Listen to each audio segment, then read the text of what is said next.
Hello friends, this is प्रतीक। आज हम लोग करने वाले हैं सम्स ऑफ रेजिडेंशियल स्टेटस। हमने पिछले दो सेशंस में सेक्शन 6.1 पढ़ा एंड सेक्शन 6.6 पढ़ा। अभी मैं आपसे अगर एक क्वेश्चन पूछूं, ध्यान से सुनना, अगर मैं आपसे एक क्वेश्चन पूछूं, बच्चों बताओ सेक्शन 6 सबसेक्शन 1 क्या कहता है, सेक्शन 6 सबसेक्शन 6 क्या कहता है, तो आपका रिप्लाई देखो। हमको कुछ मालूम नहीं है। तो इस प्रकार से रिप्लाई आपका आ सकता है। तो मुझे पता है अब बहुत बढ़िया हो, बहुत आपकी मेमोरी शार्प है, फिर भी मेरा एक कर्तव्य करके मैं इसको एक बार रिवाइज करता हूँ, फिर हम लोग ये क्वेश्चन सॉल्व करेंगे। अभी एक बार याद रखना, मतलब ध्यान देना, यहाँ पे मैंने आपके लिए 10 क्वेश्चन की लिस्ट बनाई है, क्वेश्चन नंबर 1 से लेके 10 तक, लेकिन मैं आपके साथ सॉल्व करूँगा पहले 4 सम 1 2 3 4। मतलब 4 सम में आपको क्या क्या चीज़ें समझ में आएंगी। एक तो हाउ टू अप्लाई लॉ, ठीक है, how to apply law, and second how to do a presentations. So very important, income tax का ये एक ही ऐसा चैप्टर जिसमें थ्योरी बहुत लिखना है, बहुत नहीं, hardly it will take 10 to 15 minutes to complete the particular question of this chapter. बाकी रेस्ट ऑफ चैप्टर्स में आपको आसानी होगी, इतनी कोई दिक्कत इसमें नहीं होगी। ऑलराइट, चलो स्टार्ट करते हैं रिवीजन करने के लिए। सो रिवीजन कुछ इस तरह करेंगे हम। चलो फटाफट बच्चे बताओ। सेक्शन 6 सबसेक्शन 1 में 2 कंडीशन आती हैं। पहले वाली कंडीशन में क्या बोला है, 182 डेज और मोर, अगर नहीं होगा तो और 60 डेज और मोर, बराबर, या एंड पिछले मतलब पिछला साल छोड़ के उसके पिछले 4 सालों में 365 डेज और मोर। ये हो गया सेक्शन 6 सबसेक्शन 1 की कंडीशन, बराबर है। सेक्शन 6 सबसेक्शन 6 क्या कहता है, एडिशनल कंडीशंस, उसमें दोनों के बीच में क्या है, एंड है, दोनों ही कंडीशन फुलफिल्ड होनी चाहिए, तब बंदा क्या कहलाएगा, resident and ordinal resident. Section number 6 subsection 6 की पहली कंडीशन क्या है, पहली कंडीशन ये बात करती है कि पिछला साल छोड़ के पिछले 10 सालों में कोई भी 2 साल वो क्या होना चाहिए, रेसिडेंट होना चाहिए, एंड पिछला साल छोड़ के उसके पिछले 7 सालों में उसके number of days in India कितने होने चाहिए, 730 और मोर। कितने होने चाहिए, 730 और मोर। ये भी बताया था मैंने आपको कि ये 730 कैसे याद रखना है, ये 365 मल्टीप्लाई बाय 2 करोगे तो आंसर कितना आ जाएगा आपका, 730 और मोर। ठीक है, ओके। तो चलो आगे चलते, ये आई होप सो आपका ये थोड़ा बहुत याद आ गया रहेगा, रिकलेक्ट हुआ होगा। ठीक है, चलो तो हम लोग स्टार्ट करते हैं। सम को स्टार्ट करना, अच्छा उसके पहले एक टॉपिक मुझे डिस्कस करना था, अच्छा याद आया। गवर्नमेंट क्या बोलती है, सुनो ध्यान से। गवर्नमेंट बोलती है 3 लोग ऐसे हैं, गवर्नमेंट क्या बोलती है, 3 लोग ऐसे हैं जो काम तो बड़े अच्छे कर रहे हैं, उनके वजह से हमें बेनिफिट हो रहा है, कुछ ना कुछ तो बहुत अच्छा हो रहा है कंट्री के लिए। तो ये 3 लोग अगर रेसिडेंट साबित करने हैं, ये 3 लोग अगर रेसिडेंट साबित करने, तो इनके लिए कंडीशन नंबर 2 जो है 60 एंड पिछले 4 सालों में 365 और मोर, ये चेक नहीं किया जाएगा। क्या बोला मैंने, ये 3 लोग ऐसे हैं जिनके लिए गवर्नमेंट ये कहता है कि कंडीशन नंबर सेकंड जो है दैट इज 60 एंड पिछले 4 सालों में, मतलब वही पिछला साल, हमें समझ जाओ मैं क्या बोल रहा हूँ, पिछला साल छोड़ के उसके पिछले 4 सालों में, ठीक है, हाँ, तो उसमें 365 डेज और मोर अगर हैं, तो ये जो 2 कंडीशन हैं ये हमें देखनी नहीं है। सर क्या आपका ये मतलब है क्या, अगर ये 3 लोग हमें दिखाई देते हैं तो हमें बस एक ही कंडीशन चेक करनी है, 182 वाली। अगर ये 182 वाली कंडीशन में फिट बैठ जाएंगे तो वेरी गुड, ये रेसिडेंट है। अगर 182 में नहीं बैठते तो इनके लिए कंडीशन नंबर 2 चेक नहीं किया जाएगा। तो इनको हम लोग बोलते हैं एक्सेप्शन। क्या बोलते हैं, exception for the condition number 2, exception for condition 2। ठीक है, कंडीशन 2 इनमें चेक नहीं की जाएगी, सिर्फ कंडीशन नंबर 1 ही चेक करी जाएगी।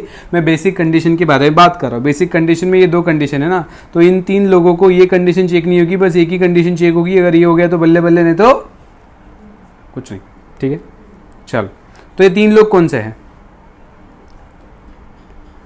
3 लोग हैं, पहला, अगर वो इंडियन सिटीजन है, ठीक है, इंडियन सिटीजन है, एंड वो बंदा आउट ऑफ इंडिया गया है। कहाँ गया है? Out of India. किसके लिए सर? आउट ऑफ इंडिया गया है फॉर एम्प्लॉयमेंट पर्पस। किसके लिए गया है? For employment. मैंने बोला फॉर एम्प्लॉयमेंट, जॉब के लिए गया है, जॉब में से नहीं गया। यहाँ पे दो वर्ड आते हैं, एक फॉर एम्प्लॉयमेंट और एक इन the course of employment. For employment मतलब जॉब ढूंढने के लिए गया है, बिजनेस होगा तो भी चलेगा, बिजनेस नया चालू करना है, जॉब नई ढूंढनी है, न्यू जॉब ढूंढनी है, तो that is known as a for employment. And in the course of employment मतलब I am already engage in one company, मेरा प्रमोशन हुआ है या मेरे किसी बिजनेस काम से मुझे बाहर भेजा जा रहा है, वो हो गया इन द कोर्स ऑफ एम्प्लॉयमेंट। तो ये हमें नहीं देखना, हमें क्या देखना है? फॉर द एम्प्लॉयमेंट मतलब नए धंधे के लिए, नए जॉब के लिए अगर आप बाहर जा रहे हो तो वो कहलाएगा फॉर दी एम्प्लॉयमेंट। तो पहला बंदा है, अगर वो इंडियन सिटीजन है एंड प्लस इंडियन सिटीजन होने के बाद अगर वो एम्प्लॉयमेंट पर्पस के लिए बाहर जा रहा है तो वो एक कंडीशन में आ जाएगा। सेकेंड, इंडियन सिटीजन है, इंडियन सिटीजन है एंड वो क्रू मेंबर है, इंडियन शिप का क्रू मेंबर है, जहाज वाले जो होते हैं ना तो उनका मेंबर है, क्रू मेंबर है इंडियन शिप का, तो उनको भी ये लागू हो जाता है। एंड तीसरा केस, वो इंडियन सिटीजन है या फिर इंडियन ओरिजिन है तो भी चलेगा। मैंने आपको पहले ही बता दिया इंडियन ओरिजिन क्या होता है। एंड वो इंडिया में आया है, इंडिया में आया है किसके लिए? विजिट के लिए। विजिट मतलब क्या होता है? आ गया एंड चला गया। यहाँ पे कोई इसका इकोनॉमिकल डिसीजन लेने वाली बात नहीं हो रही। आप घूमने के लिए कहीं फॉरेन कंट्री में जाते हो, रिटर्न घर पे आते हो कि नहीं आते हो, कि वहीं रह जाते हो? आते हो, रिटर्न आते हो, मतलब आप वहाँ पे क्यों गए थे? विजिट के लिए गए थे। विजिट मतलब आपको जाके रिटर्न आना है। तो वैसे कोई मेरा भारतीय सिटीजन या फिर ओरिजिन, इंडियन ओरिजिन है, दोनों में से कुछ भी चलेगा, याद रखना। जरूरी नहीं है वो सिटीजन होना चाहिए, लेकिन सिटीजन या ओरिजिन दोनों में से कोई एक होगा। एंड वो इंडिया में आया है विजिट के लिए और फिर से बाहर जा रहा है, तो ये भी क्या कहलाएगा? एक्सेप्शन केस में आएगा। इसको भी हम लोग 182 डेज वाली कंडीशन चेक करेंगे। ठीक है, बहुत रेयर क्वेश्चन आता है आपके एग्जाम में, लेकिन याद रखना ये तीनों कंडीशन किसके लिए लागू हो जाएंगी? एक तो इंडियन सिटीजन होने चाहिए एंड ये वाले विजिट वाले केस में ओरिजिन रहेगा तो भी चलेगा। पहला क्या था? एम्प्लॉयमेंट पर्पज के लिए बाहर गया है। सेकेंड, इंडियन मेंबरशिप है, क्रू मेंबरशिप है इंडियन शिप की। एंड तीसरा, इंडियन सिटीजन या Indian origin came to India for the visit. Alright, इसको मैंने अच्छे फॉर्म में यहाँ पे लिखा है, आप इसका स्क्रीनशॉट रख के रह सकते हो। ठीक है, ये देखो मैंने बहुत डिटेल में लिखा है ये चीज़। Individual plus citizen of India left India for the purpose of business और employment as a member of crew of Indian ship. और मैंने यहाँ पे बोला देखो in course of employment is a different, जो मैंने आपको एक्सप्लेन कर दिया। ये कंडीशन होगी, इसके अंदर दोनों लोग हैं। देखो, एक तो एम्प्लॉयमेंट बिजनेस के लिए बाहर गया and second member of crew Indian ship, member है। ये दोनों लोग इधर आते हैं एंड सेकेंड, ये दोनों को मैंने एक में क्यों लिखा है? बिकॉज इनकी जो इंडियन सिटीजन वाली कंडीशन है वो कॉमन है। और यहाँ पे देखो इंडिविजुअल होना चाहिए, सिटीजन ऑफ इंडिया होना चाहिए, या तो ओरिजिन ऑफ इंडिया, दोनों में से कुछ भी चलेगा। अगर वो विजिट इन इंडिया है तो वो एक्सेप्शन केस में आएगा। ऑलराइट, ठीक, ये पढ़ने की बात नहीं, जो मैंने थ्योरी बताई वो आप याद रख सकते हो। इसमें भी लिखा है देखो, check any one condition, that is 182 day वाला ही चेक करेंगे, दूसरा वाला चेक नहीं करेंगे। ऑलराइट, चलो ये हो गया, एक्सेप्शन भी कवर हो गए। अभी हम चलते हैं सम्स के ऊपर। ठीक है, सम नंबर 1 सबसे इंपॉर्टेंट, ये चैप्टर में मार्क्स स्कोर करने के लिए आपको आनी चाहिए इंग्लिश। क्या आनी चाहिए? इंग्लिश।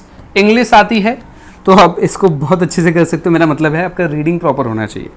अगर इंग्लिश में कुछ ऐसा अलग चीज़ दी है आपको नहीं समझ में तो दिक्कत आ सकती है, लेकिन मुझे लगता नहीं है।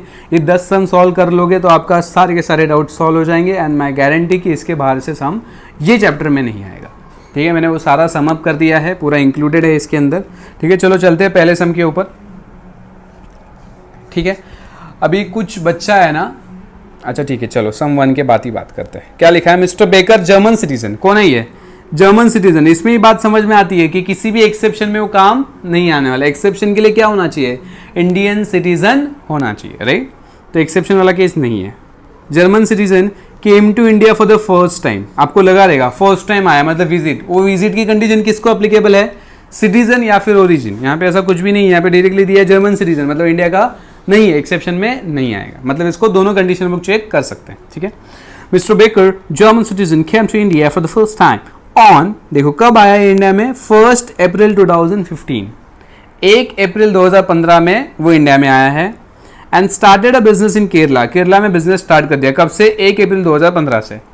He went out of India on 1 April 2019, 1 April 2019 में इंडिया से बाहर चला गया। And came back to India on 1 January 2020, मतलब कहने से वो 1 अप्रैल 2019 से लेके 1 जनवरी 2020 तक इंडिया में नहीं था। यस सर, नहीं था। और उन्होंने क्या बोला, determine the residential status for the assessment year 2021। सबसे पहला आपको काम क्या करना है, जब आपको पता चल जाए कि आपका असेसमेंट ईयर कौन सा है, तो आपको प्रीवियस ईयर डिफाइन करना है। असेसमेंट ईयर 2021 है तो प्रीवियस ईयर क्या रहेगा, 2019 2020, कम ऑन, बरोबर, 2019 2020। 2019 कब से स्टार्ट होता है, 1 अप्रैल 2019 से। 2020 कब खत्म होगा, 31 ऑफ मार्च 2020 को। मतलब आपका जो प्रीवियस ईयर है ना, आपकी जो बेसिक कंडीशन है 182 डेज एंड वो 60 वाला कंडीशन, वो कौन से ईयर में चेक होगा, ये प्रीवियस ईयर में चेक होगा। 1 अप्रैल 2019 से लेके 31 मार्च 2020 के बीच में चेक होगा। तो आपका सबसे सबसे सबसे सबसे पहला कर्तव्य ये बनेगा कि आपको क्या डिफाइन करना है, एक रेंज डिफाइन करनी है आपके प्रीवियस ईयर की, ठीक है। तो रेंज क्या आती है प्रीवियस ईयर की, 1 अप्रैल 2019 से लेके 31 मार्च 2020। तो ये साल में 19-20 के अंदर वो कितना इंडिया में था, अगर वो 182 डेज है तो रेसिडेंट है, 182 नहीं है तो क्या चेक करेंगे, 60 चेक करेंगे। अगर 60 है 182 नहीं है तो 60 के साथ वाला जो है वो पिछले 4 साल का 365 वो चेक करेंगे। अगर वो दोनों फुलफिल होते तो क्या कहलाएगा, रेसिडेंट। एंड फिर हम लोग आगे चलेंगे ऑर्डिनरी रेसिडेंट के बारे में।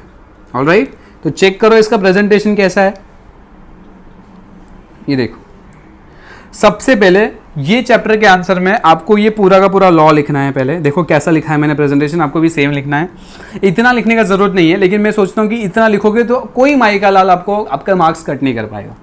You will have 100% assurity to score a marks if you rote it properly, right. Okay, to decide the residential status of individual, ये यहाँ से सोल्यूशन स्टार्ट हो रहा है, ठीक है। कुछ बच्चे नींद में हो गए तो समझ जाओ, यहाँ पे सॉल्यूशन यहाँ से स्टार्ट हो रहा है, ठीक है।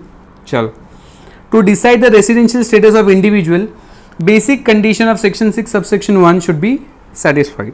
तो कंडीशन क्या है, if individual has resided in India during the relevant previous year, पिछले साल में, दैट अमाउंट्स टू कितना, 182 डेज और मोर, ये कंडीशन नंबर, बेसिक कंडीशन की 1 नंबर की कंडीशन। और अगर वो नहीं है, अगर ये वाली कंडीशन मेरी नहीं फुलफिल होती तो मैं क्या चेक करूंगा, सेकेंड वाली कंडीशन में 2 है। ऑलराइट, मैं यहाँ पे भी मार्क करके रखता हूँ, ये और एंड है, ठीक है। सेकेंड वाली कंडीशन क्या बोलती है, 60 डेज होना चाहिए पिछले साल में। कैसा लिखा है उसको देखो, सेम सेंटेंस है। If individual has resided in India during the relevant previous year that amounts to total of 60 days और more, and if individual has resided in India in 4 years immediately, ये नया वर्ड है, immediately preceding the relevant previous year amount to total of 365 days or more। और यहाँ पे y क्यों आ गया, y को करते हैं डिलीट। ओके, 365 डेज और मोर। तो इसमें से या तो ये कंडीशन या तो ये दोनों कंडीशन, दोनों में से कोई एक हो गया तो क्या बन जाएगा, रेसिडेंट बन जाएगा। फिर मुझे ऑर्डिनरीली का भी लिखना है। To decide the ordinarily resident status of individual, then additional condition of section 6 subsection 6 need to be satisfied। Additional condition क्या है, an individual should be resident in any 2 years out of 10 previous years, any 2 years out of 10 immediately preceding the relevant previous year। पिछला साल छोड़ के उसके पिछले 10 सालों में कोई भी 2 साल वो रेसिडेंट चाहिए। An individual has resided 7 years immediately preceding the 11 years, मतलब पिछला साल छोड़ के उसके पिछले 7 सालों में कितना दिन चाहिए, वो 360 डेज 730 डेज और मोर। तो क्या कहलाएगा वो, ये दोनों कंडीशन अगर सेटिस्फाइड होंगी तो वो क्या कहलाएगा, रेसिडेंट कहलाएगा। आई होप मैंने रिवीजन करा, इसके लिए मैं फास्ट गया। अभी कैलकुलेशन बुक स्लोली जाता है, ठीक है। नीचे देखो कैलकुलेशन का पार्ट आएगा, हर एक क्वेश्चन में आपको ये पूरा फॉर्मेट लिखना ही लिखना है, मैंडेटरी है। क्वेश्चन कुछ भी हो स्टार्टिंग इससे करेंगे, वो इसको भी आपको मार्क्स मिलेंगे, फिर अपना कैलकुलेशन हम लोग बताएंगे। तो मैंने क्या बोला था, हमें कौन सी ईयर में चेक करना है, प्रीवियस ईयर 2019-20। सो 1920 कब स्टार्ट होगा बोलो, 1 अप्रैल 2019 से लेके 31 ऑफ मार्च 2020। ठीक है, तो हमें ये समझ में आता है कि ये जो बंदा था, ये बंदा कब चला गया इंडिया में से? 1 अप्रैल 2019 को ही चला गया। लेकिन कब आया? 1 जनवरी को आया। तो पिछले साल का रेंज में आता है कि नहीं आता है? 1 अप्रैल से लेके 1 जनवरी तक तो नहीं है, लेकिन 1 जनवरी से लेके 31 मार्च तक तो है। बात समझा कि नहीं? तो यहाँ पे मुझे कैलकुलेट करना है 1 जनवरी 31 मार्च। देखो रेंज यही है ना, रेंज यही है ना। 1 अप्रैल से लेके वो कहीं ना कहीं जनवरी तक नहीं था, लेकिन जनवरी से आगे 31 मार्च तक तो है। तो उतने दिन कितने आते हैं वो मुझे कैलकुलेट करने पड़ेंगे। देखो जनवरी मंथ्स में कितने? 31 डेज। फिर फेब्रुवरी महीने में 29 डेज, बिकॉज 2020 है, याद रखना, लीप ईयर है। एंड लास्ट ईयर 31 मार्च में 31 डेज। टोटल कितने निकल के आते हैं? 91 डेज। तो मतलब 182 डेज वाला कंसेप्ट फॉलो नहीं हो रहा है। तो हमने कंडीशन नंबर 2 चेक किया, तो उसमें 60 तो फॉलो हो गया। चेक करते कि 60 के साथ साथ जो एडिशनल कंडीशन है वो 4 साल है 365 वाला, वो फॉलो होता है कि नहीं होता है। तो यहाँ पे देखो, अभी बंदे को हमने क्वेश्चन में बताया था कि वो इंडिया में कभी आया था? 1 अप्रैल 2015 में आया था। 1 अप्रैल 2015 में आने के बाद वो इंडिया से कब गया? 1 अप्रैल 2019। मतलब मैं कह सकता हूँ 15-16 वो इंडिया में था, 16-17 वो इंडिया में था, 17-18 वो इंडिया में था, 18-19 भी इंडिया में था। वो 19 को स्टार्टिंग के 1 तारीख को चला गया। मतलब पिछले 4 सालों में, जैसे मैं यहाँ पे लिख सकता हूँ 18-19, पिछले 4 साल। देखो पिछला साल छोड़ के, पिछला कौन सा था? 19-20। 19-20 को छोड़ के उसका पिछला साल 18-19, 17-18, 16-17, 15-16, ये चारों साल वो इंडिया में ही है। तो कहने से 365 वाला कंडीशन तो फुलफिल हो जाएगा। बिकॉज 1 साल की अगर बात करो तो यहाँ पे कितना डेज होगा वो इंडिया में? 365 डेज। पूरा का पूरा वो इंडिया में ही है ना, तो पूरा 365 यहाँ पे कवर हो जाएगा। अरे बात समझ रहा है कि नहीं समझ रहा? पक्का यहाँ पे 366 आएगा ना, बिकॉज फेब्रुवरी आ रहा है, 16 है ना, 2016 लीप ईयर है। अरे समझा कि नहीं समझा? तो यहाँ पे लिखा है, देखो मैंने, hence 4 year immediately preceding the relevant previous year, वो इंडिया में ही था। In all above years he was in India में था, तो इंडिया में बाहर जाने का कुछ सवाल ही नहीं है। तो hence second basic condition also satisfied. मतलब जो 365 वाला जो कंडीशन है 4 ईयर्स में, वो तो सेटिस्फाइड हो गया। तो कंडीशन नंबर 1, जो बेसिक कंडीशन का condition number 2, that is 60 and 365, वो फुलफिल्ड हो जाता है। तो वो रेसिडेंट है। अभी चेक करते हैं ऑर्डिनरी है क्या। अभी सिंपल सी बात मुझे बताओ, ये चारों साल वो इंडिया में ही है, तो कौन से भी 10 साल में 2 साल रेसिडेंट चाहिए, तो इसमें से कौन से भी 2 साल उठा लो तो रेसिडेंट भी बन जाएगा। अरे समझ में आ रहा है कि नहीं आ रहा है? बिकॉज वो 10 साल 7 साल ये अलग अलग नहीं है, वो उसी रेंज के सब ईयर है। ठीक है, तो आपका जो कंडीशन है, कौन से भी 10 सालों में कोई भी 2 साल आपका रेसिडेंट होना चाहिए, तो कौन से भी 2 साल उठा लो। बिकॉज ये सारे साल 10 सालों में ही आते हैं। ये जो साल है ये 4 साल है, और पीछे और 6 साल जाएगा तो टोटल 10 साल हो जाएगा। लेकिन इसके पीछे तो इंडिया में था नहीं वो, बात समझ में आ रही है? लेकिन ये तो आ रहा है ना अपने पास, तो इसमें से कोई भी 2 साल उठा लो। इसमें भी रेसिडेंट है, इसमें भी रेसिडेंट है, इसमें भी रेसिडेंट है, इसमें भी रेसिडेंट है। कुछ बच्चे बोल रहे सर आपको कैसे पता रेसिडेंट है? अरे रेसिडेंट की सेक्शन क्या है? 182 डेज और मोर ना, फॉलो तो हो रहा है, 365 डेज है। तो ये वाली कंडीशन हो गई। सेकेंड कौन सी कंडीशन है? पिछले 7 सालों, पिछला साल छोड़ के उसके पिछले 7 सालों में कितना दिन होना चाहिए? 730 डेज। बोलो ये दोनों का कैलकुलेशन कर लो, 730 और मोर हो ही जाएगा। बात समझ रहा है? तो उसको प्रूफ करने की आपको जरूरत नहीं है, बस आपको इंग्लिश में लिख देना है कि ऐसा ऐसा ऐसा है। देखो मैंने कैसे लिखा है, he also satisfied the additional condition of section 6 subsection 6 because he was in India completely in 4 immediately preceding the relevant previous year, hence 2 years resident out of 10 years satisfied, and 730 days or more in 7 immediately preceding the relevant previous year also satisfied, hence 6-1 complete, 6-6 complete। तो वो क्या बन जाएगा? Resident and ordinarily resident, resident and ordinarily resident. बात समझा? ये सब होने के बाद है ना, कुछ बच्चे ना नाटक कर रहे हैं, अभी समझ में नहीं आ रहा है, सोने का नाटक कर रहे हैं। तो देखो इनकी कंडीशन ऐसी है और मैं लगभग इनको ऐसे उठाने वाला हूँ। देखो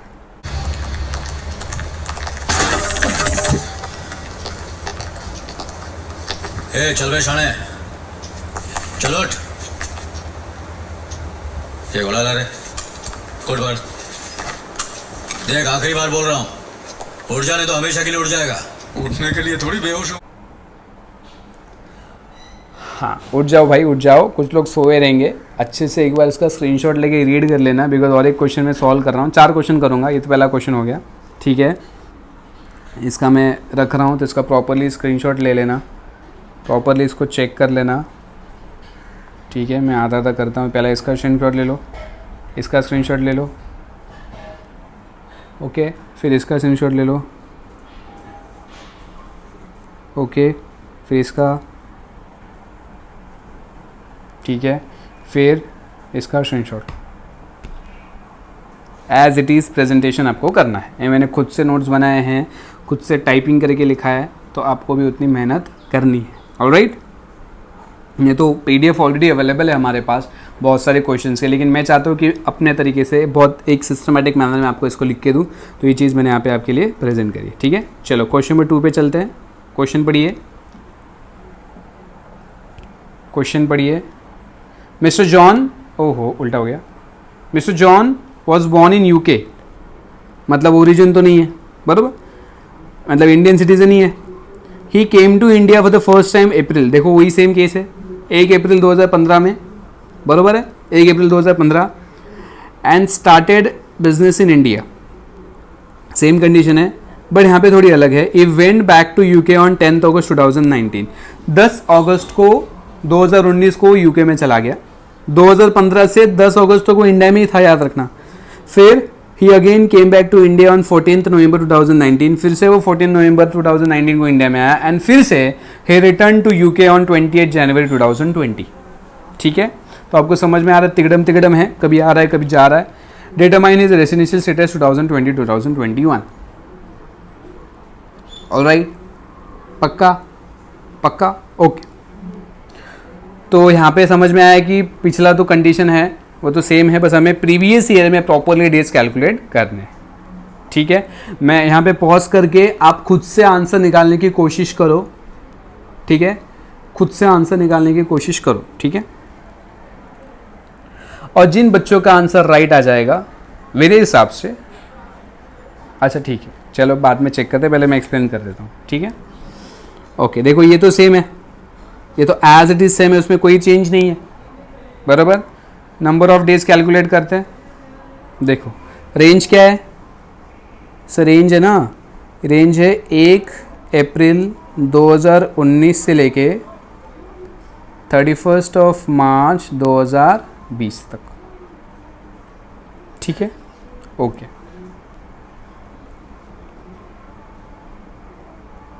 डन। तो चलो देखो, पहला वो कभी इंडिया से गया है, he went back to UK on 10 August, तो मुझे बताओ 10 अगस्त को गया है। अपना रेंज कब से चालू होता है, 1 अप्रैल से, तो 1 अप्रैल से 10 अगस्त तो इंडिया में ही है ना, बात समझा कि नहीं। 1 अप्रैल से 10 अगस्त तक तो इंडिया में ही है, तो हमने क्या निकाला, देखो 1 अप्रैल से 10 अगस्त वो इंडिया में है। अभी यहाँ पे नंबर ऑफ डेज कैसे कैलकुलेट करने हैं, अप्रैल में 30 दिन, मई में 31, जून में 30, जुलाई में 31 एंड अगस्त में 10 डेज, ठीक है। तो कितना हो गया, 132 डेज। फिर उन्होंने क्या बोला, वो इंडिया में कभी आया, 14 नवंबर को आया, एंड फिर से कब गया, 28 जनवरी को, कब गया 28, तो 14 नवंबर से लेके 28 जनवरी तक तो इंडिया में था, तो 14 नवंबर से लेके 28 जनवरी, अब ये 14 जनवरी में, सॉरी 14 नवंबर, 14 नवंबर में कितने महीने होते हैं, नवंबर में कितने महीने होते हैं, 30 डेज, राइट। अभी बच्चे क्या करते पता है, देखो बच्चे क्या गलती करेंगे, कैलसी लेंगे, 30 डेज माइनस 14 डेज, तो आंसर निकल के आएगा 16। तो ये आंसर रॉन्ग है, क्यों, बिकॉज मैंने बोला था स्टार्टिंग में, जो दिन जाएगा वो भी कैलकुलेट होगा, जो दिन आएगा वो भी कैलकुलेट होगा। तो कहीं ना कहीं आप एक डे को मिस कर रहे हो। अगर आप उंगली पे कैलकुलेट करो, 14 से लेके 14, 15, 16, 17, 18, 19, 20, 21, 22, 23, 24, 25, 26, 27, 28, 29, 30, तो ये टोटल 17 दिन निकल के आएंगे। तो आपको क्या करना है, कैलसी में जब आप ऐसा करोगे ना, 30 माइनस 14 डेज प्लस 1 करना है, तो आपको कितना डेज निकल के आएगा, 17 डेज। याद रखना, ये इंपॉर्टेंट है, यही इंपॉर्टेंट है, डेज कैलकुलेट करना। लॉ तो अभी आपको आ चुका है, राइट। तो ये 17 डेज ऐसा आ गया है, ठीक है। नवंबर में 17, दिसंबर में 31, दिसंबर में 31 एंड जनवरी में 28 डेज। टोटल कितना निकल के आ रहा है, 76। 132 प्लस 76 करेंगे तो कितना निकल के आएगा, 208। तो बेसिक कंडीशन की कंडीशन नंबर 1 जो है वो फुलफिल्ड हो चुकी है, वो क्या हो गई, ये फुलफिल्ड हो चुके, तो आप 60 एंड 365 वाला चेक करोगे क्या? नहीं करोगे, बिकॉज आपको दोनों में से कोई एक कंडीशन ही चेक करनी है। तो यहाँ पे 208 में 182 वाला सेटिस्फाइड हो गया, और आपको पता ही है 2015 से वो इंडिया में ही है, मतलब पिछला साल छोड़ के उसके पिछले 4 सालों में तो इंडिया में ही है, तो आपका 10 में 2 साल भी कंप्लीट हो जाता है एंड 7 सालों का वो 730 डेज भी कंप्लीट हो जाता है। बात समझ में आ रही है? मुझे आपके दिमाग में ना कुछ डाउट है कि सर 7 साल तो काउंट ही नहीं किए। अरे उन्होंने कहा है 7 साल में कौन से भी सालों में 730, तो मान लो 7 साल में वो 3 साल है ही नहीं इंडिया में, बाकी 4 साल तो है ना, तो 4 साल का नंबर ऑफ डेज तो बहुत ज़्यादा हो रहा है। बात समझ में आ रहा है कि नहीं आ रहा है? ओके, तो जिनका आंसर कैलकुलेट आ गया था प्रॉपरली 208, उनकी सिचुएशन कुछ ऐसी है। शिंदे, ये मात्रे, ये सब जेंटलमैन लोग इधर आओ रे बाबा। भाई ये धोती वाली आइटम तो बहुत नेचुरली है। ऑलराइट, और जिनका नहीं आया है उनके लिए ये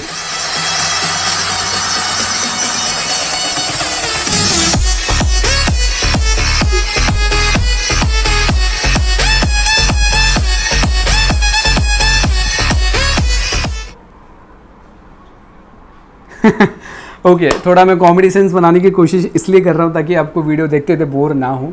ऑलराइट, तो आगे चलते हैं। Same cheese, he was in India since 1 April 2015, तो 18-19, 17-18, 16-17, 15-16 इंडिया में था, तो 10 साल का 2 साल कंप्लीट, 7 सालों में कौन सी भी 730 कंप्लीट। ठीक है, तो क्या बन जाएगा? Resident and ordinarily resident. Okay, question number 3 में ज़्यादा कैलकुलेशन का आपको तकलीफ नहीं है। क्या बोला उन्होंने? Mister yen, citizen of USA, provides you the details of his visit. Visit के लिए कौन चाहिए? विजिट अगर एक्सेप्शन में आता है, लेकिन उसके लिए सिटीजन या तो ओरिजिन होना जरूरी है, तो सिटीजन ऑफ यूएसए है भाई साहब, एक्सेप्शन में वो नहीं आता। ठीक है, चलो देखो पिछला साल कौन सा है, रेसिडेंट स्टेटस क्या है, सॉरी असेसमेंट ईयर क्या है, 20-21, तो प्रीवियस ईयर क्या होगा? 19-20, मतलब ये आपका प्रीवियस ईयर बन जाता है।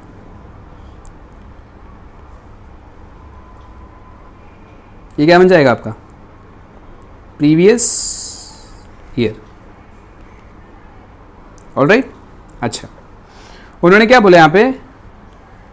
प्रायर टू 1 अप्रैल 2013, 1 अप्रैल 2013 के पहले did not visit in India, वो इंडिया में कभी आए नहीं। 1 अप्रैल 2013 के पहले find out his resident status. इसका मतलब क्या है सर?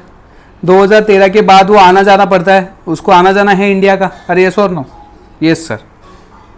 चलो अभी प्रीवियस ईयर में देखो कितना है, वो 180 है, तो 180 वाला कंडीशन मतलब 182 वाला फुलफिल नहीं हो रहा है, तो हम लोग क्या चेक करेंगे? 60 हो रहा है क्या? हाँ सर हो रहा है। फिर 1 2 3 4, ये 4 सालों में 365 डेज और मोर हो रहा है क्या? देखो जरा चेक करो, 192 days plus 122 days plus 25 days plus 185 days, कितना होता है? जल्दी फटाफट कैलकुलेट करके बताओ। 198 days plus 122 days plus 25 days plus 185 days, बोलो जल्दी कितना होता है? वेरी गुड, कुछ बच्चों का आंसर आया सर 530। तो बताओ मुझे कंडीशन फुलफिल हुआ कि नहीं हुआ? हो गया सर, 60 वाला भी हो गया एंड वो पिछले 4 साल वाला भी कंडीशन फुलफिल हो गया, मतलब ये रेसिडेंट है। जी हाँ सर रेसिडेंट है। फिर हमें क्या चेक करना है? ऑर्डिनरी रेसिडेंट है कि नहीं, ये चेक करना है। यस और नो? तो ऑर्डिनरी रेसिडेंट के लिए क्या चेक करते हैं? यहाँ पे तो मेरा नज़दीक लिखता हूँ, नहीं 530 हो गया बराबर। अभी ऑर्डिनरी रेसिडेंट के लिए क्या चेक करते हैं बोलो? पिछले 10 सालों में, मतलब कहने से प्रीवियस ईयर से लेके इतना, लेकिन पिछले और 10 पीछे के साल नहीं, बिकॉज 2013 के पहले तो था ही नहीं इंडिया में, तो हमें को उसका फर्क नहीं पड़ता है, रहता तो वो भी ले लेते कैलकुलेशन में। नहीं है तो उसमें क्या बोला उन्होंने? कौन सी भी 2 साल वो रेसिडेंट होना चाहिए। तो बताओ मुझे, क्या ये साल में रेसिडेंट है? नहीं, क्योंकि 182 नहीं है। क्या ये साल में रेसिडेंट है? नहीं। ये देखो 198 रेसिडेंट हो गया बिकॉज 182 दिन के ऊपर हो गया। फिर 122 है? नहीं। ये है? नहीं। ये देखो 185 हो गया। मतलब पिछले 10 सालों में कौन सी, पिछला साल छोड़ के पिछले 10 सालों में कौन सी भी 2 साल वो क्या है? रेसिडेंट है। और उसकी सेकंड कंडीशन क्या है? को पिछला साल छोड़ के उसके पिछले 7 सालों में 730 डेज और मोर होना चाहिए। तो हमें क्या करते हैं? इसकी हम लोग टोटल करते हैं, नंबर ऑफ डेज देखो कितना आएगा, ये 530 तो 4 का ही हो गया था, 530 प्लस 95 प्लस 130, तो यहाँ पे निकल के आता है 755 डेज। कितना निकल के आता है 755, हमें कितना चाहिए 730। बात समझ में आया? तो वो दोनों कंडीशन फुलफिल कर रहा है, सेक्शन 6 सब सेक्शन 6 की भी एंड सेक्शन 6(1) की पहली condition, sorry second condition fulfil कर रहा है। तो हमें क्या नजर आता है यहाँ पे 6(1) भी डन, 6(6) भी डन, तो क्या है वो resident and ordinarily resident. I hope इसका प्रेजेंटेशन आप कर पाओगे। क्या बन जाएगा रेसिडेंट एंड ऑर्डिनरीली रेसिडेंट। ठीक है, नंबर ऑफ कैलकुलेशन इसमें नहीं है इसलिए मैंने आपके लिए छोड़ दिया, बस बेसिक कंसेप्ट इसमें आपको समझा दिया। ऑलराइट, चलो ठीक है। अगर ऐसे सम्स में कैलकुलेशन एरर अगर कोई स्टूडेंट करेगा, अगर ऐसे सम में कैलकुलेशन एरर अगर कोई स्टूडेंट उठा के बाल्टी मार कर साला पानी नहीं मांगेगा। आई होप आप ये कैलकुलेशन एरर नहीं करोगे। चलो next question, question number 4, very very very very very very very very very very very very very important सा ऑफ क्वेश्चन नंबर 4, बोर्ड का बहुत फेवरेट क्वेश्चन है, बहुत बार आ चुका है। ओहो सर ये क्या है, बस आपको क्वेश्चन समझना है। एक बार आपको क्वेश्चन समझ में आ गया ना भाई, जिंदगी बहुत शॉर्ट है, सच ट्रस्ट मी। चलो क्वेश्चन पढ़ते हैं। हाँ सर पहले क्वेश्चन पढ़ाओ, और ये क्वेश्चन आपको समझ में आया ना, कसम से आप है ना ये करोगे। देखो आप सबको डोमिनोज का पिज़्ज़ा बांटोगे। हाँ डेफिनेटली पिज़्ज़ा थोड़ा यहाँ पे भी डिलीवर कर देना, क्योंकि सब मिलके एंजॉय करें, सबके साथ खुशी आती है। सब चैनल की एडवर्टाइज नहीं कर रहा हूँ मैं, फिर भी एनीवेज सर बहुत टाइम पास कर रहे हो, आपकी बैटरी भी कम हो गई है। हाँ कर रहा हूँ। Amol an Indian film actor, ये देखो ये इंडियन फिल्म एक्टर है, अमोल इंडियन सिटीजन, बरोबर। Following information of A stay outside India for form shooting. अच्छा ये फॉर्म नहीं है यहाँ पे, ये है film shooting, film, yes alright. Film shooting के लिए बाहर जाता है, अभी बंदा करता क्या, देखो मैं ध्यान से बताओ, हाँ मैं ध्यान से सुनो। वो कुछ पीरियड के लिए बाहर जाता है, ठीक है। अभी देखो 12 अप्रैल 2019 में चला गया एंड 27 अप्रैल में आया। कहाँ गया था शूटिंग के लिए, यूनाइटेड स्टेट्स। 5 मई को चला गया, अच्छा 27 अप्रैल को आया, उसके बाद वो इंडिया में ही था। फिर 5 मई को चला गया एंड 11 जुलाई को आया। कहाँ गया था, श्रीलंका। फिर 11 जुलाई के आने के बाद 26 तारीख तक तो था, 26 अगस्त को निकल गया एंड 9 सितंबर को इंडिया में आया। फिर 9 सितंबर से लेके 20 सितंबर को इंडिया में था। फिर 20 सितंबर से लेके 11 अक्टूबर तक वो न्यूजीलैंड में था। फिर 11 अक्टूबर से लेके 3 जनवरी तक इंडिया में था। 3 जनवरी को निकल गया, 25 मार्च को आया, वो साउथ अफ्रीका में था। 25 मार्च से लेके आगे, ये यहाँ पे 17 नहीं है, 25 मार्च से लेके यहाँ पे 2020 आएगा।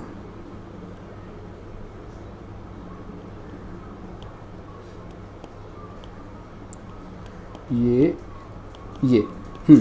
सो 3 जनवरी से लेके 25 मार्च तक वो इंडिया में था, लेकिन 25 मार्च 2020 के बाद, 25 मार्च 2020 के बाद तो इंडिया में ही है ना। कब तक, हमें कब तक चाहिए, 31 मार्च 2020 तक। बिकॉज अपना रेंज क्या है 19-20, 1 अप्रैल 19 से 20 मार्च और 30 मार्च 31 मार्च 20, बराबर।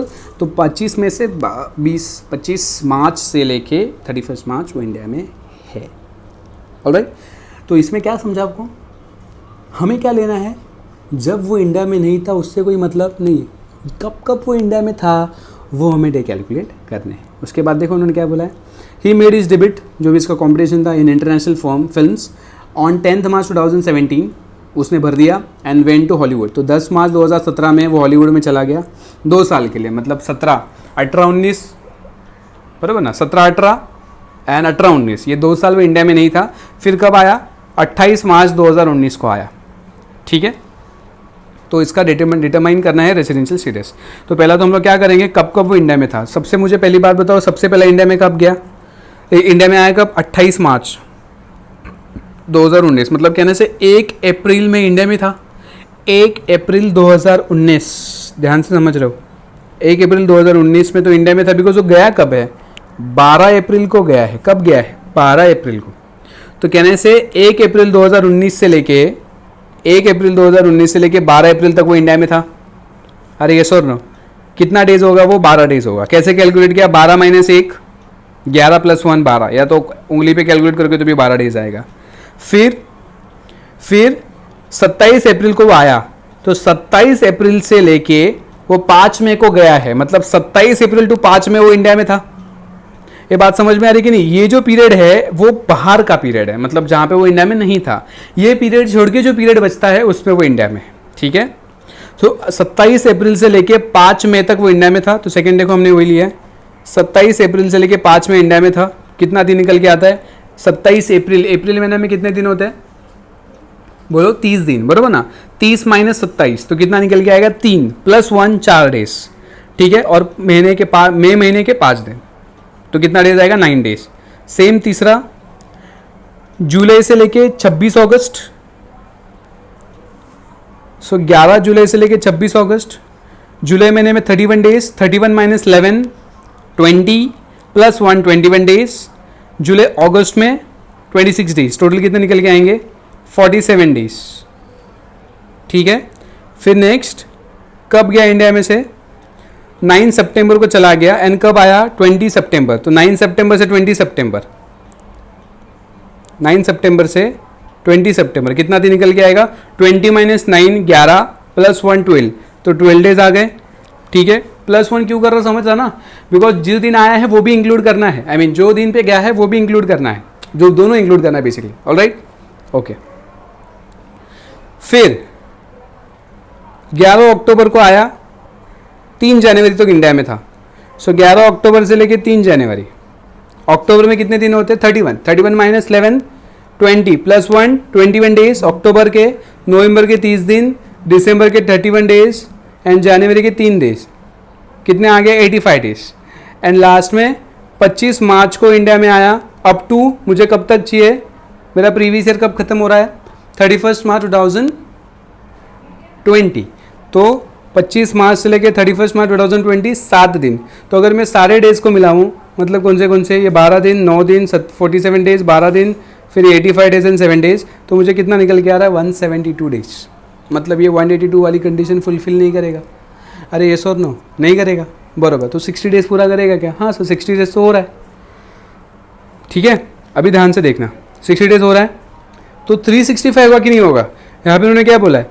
ही कब गया इंडिया से बाहर? 10 मार्च 2017 में गया, 10 मार्च 2017 में गया। मतलब कहने से 16-17 ये ईयर में वो 10 मार्च तक इंडिया में ही था।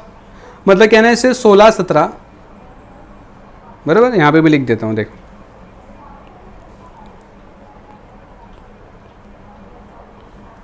18-19 ये आपका प्रीवियस ईयर है, उसका पिछला साल 17-18, 16-17, 15-16, और ये निकल के आएगा यहाँ पे 14-15। 17-18 में तो नहीं है, बराबर है। 18-19 में भी नहीं है, सॉरी अपना प्रीवियस ईयर 19-20 है ना, तो उसका 4 साल तो इधर ही निकल गए 15-16 में, ठीक है। ऑलराइट, तो ये 4 साल निकल के आएगा, ये आपका प्रीवियस ईयर निकल के आएगा 19-20, और इसके पिछले 4 साल। तो उन्होंने क्या बोला है? 10 मार्च तक 2017 के पहले तो इंडिया में था, 10 मार्च 2017 में बाहर गया। मतलब यहाँ पे वो इंडिया में था, यहाँ पे इंडिया था कब तक? 10 मार्च तक वो इंडिया में था, उसके बाद वो बाहर है। तो यहाँ पे 17-18 में तो है ही नहीं। और 18-19 में भी कब आया वो देखो ज़रा, 28 मार्च को आया। तो यहाँ पे भी कब आया है? 28 मार्च को आया। मतलब लगभग समझ लो सिर्फ 2 ही दिन इंडिया में रहेगा वो, 3 दिन, 28, 29, 30, 31, सॉरी 4 दिन, बराबर ना। 28 to 31 ये इंडिया में है 4 दिन। तो ये 2 दिन नहीं है, ये 2 दिन तो है। अरे ये सर नो, ये 2 दिन में इसका कितना बन जाएगा? 365 बन जाएगा। और इसमें 365 में से ये 10 मार्च को गया है ना, सो 31 माइनस 10 कितना निकल के आएगा? 21 डेज। 21 डेज वो इंडिया में है, 21 डेज वो इंडिया से नहीं पे वो चला गया ना। अरे समझ में आया कि नहीं? हाँ, सो 10 से लेके 31 ये जो दिन है 21 डेज वो इंडिया में नहीं है। तो मैं इसको अगर कैंसिल करूँ तो कितना निकल के आएगा? 365, तो 344 यहाँ पे निकल के आता है। तो तो देखो आपकी सेकेंड वाली कंडीशन भी फुलफिल हो गई, 60 + 365 हो रहा है ना, पहले साल में तो हो गया है ऑलमोस्ट, तो वो भी कंडीशन फुलफिल्ड हो रही है, बराबर। अगर ये हो रही है तो इसमें भी रेसिडेंट है, इसमें भी रेसिडेंट है, यानी दोनों का टोटल अगर आप करोगे 365 + 344 तो यहाँ पे निकल के आएगा आपका 709। एंड ऊपर से एक बात बता दूँ आपको, इसके पिछले साल में भी वो इंडिया में ही था, वो अरे इंडिया का ही है ना बंदा, इंडिया में ही था, तो आपका जो 6 की दोनों कंडीशन है वो भी ऑटोमेटिकली फुलफिल हो जाती है। एंड आपकी जो सेक्शन 6 सबसेक्शन 1 की जो सेकंड कंडीशन है, बेसिक कंडीशन, उसकी दोनों कंडीशन भी हमने यहाँ पे फुलफिल करके बता दी। तो इसी बात पे ये क्या कहलाएगा, resident and ordinarily resident. I hope आपको ये समझा होगा, ठीक है। अभी क्वेश्चन नंबर 5 जो है ये सेम है, ऑलराइट। क्वेश्चन नंबर 5 है, सेम है, ध्यान से मैं क्वेश्चन समझाता हूँ। डिपार्चर मतलब इंडिया से निकला, ठीक है, मतलब इंडिया में से निकला हूँ, साउथ अफ्रीका के जाने, एक क्रिकेटर है, मैच खेलने के लिए बाहर जाता है, तो 1/3/2017 में निकल गया, आया कब, 25/3/2017। सो 25/3/2017 से लेके, अच्छा एक मिनट यहाँ पे, हाँ ठीक है, sum is like that only. So यहाँ से मुझे लगा ये 19 है, नहीं, correct, that is perfect fine. So 17 में गया, 1 मार्च 17 में गया, 25 मार्च 2017 में आया, तो 25 मार्च 2017 से लेके 15 अप्रैल तक तो इंडिया में था, तो यहाँ से लेके यहाँ तक इंडिया में था। फिर 1 मई से लेके 5 मई तक इंडिया में था, सेम जैसे हमने क्वेश्चन नंबर 4 करा है, सेम कंडीशन है। ये वाली डेट है इस दिन वो गया है, ये वाली डेट है इस दिन वो आया है, ऑलराइट। सेम कंडीशन है, सॉल्व करो क्वेश्चन नंबर 5, 6, 7, 8, 9, 10 खुद से सॉल्व करो। नेक्स्ट लेक्चर में इसका भी आंसर वो डिस्कस कर लेंगे, तो आपको जो पूरा रिवीजन इसका हो जाएगा। आई होप आपको क्वेश्चन नंबर 1, 2, 3, 4 समझे होंगे, नहीं समझ रहेंगे तो फीडबैक दे देना। अगर ये वीडियो पे अपलोड हो जाती तो यूट्यूब पे कमेंट दे देना, अगर आपकी ड्राइव में है तो पर्सनल व्हाट्सएप पे इसका फीडबैक दे देना, ओके। चलो, एंड जिसको समझ में आया है ना ये बात, एंड इसका आंसर राइट आएंगे, उसके लिए उसका कुछ मनस्थिति जो है वो इस प्रकार होगा।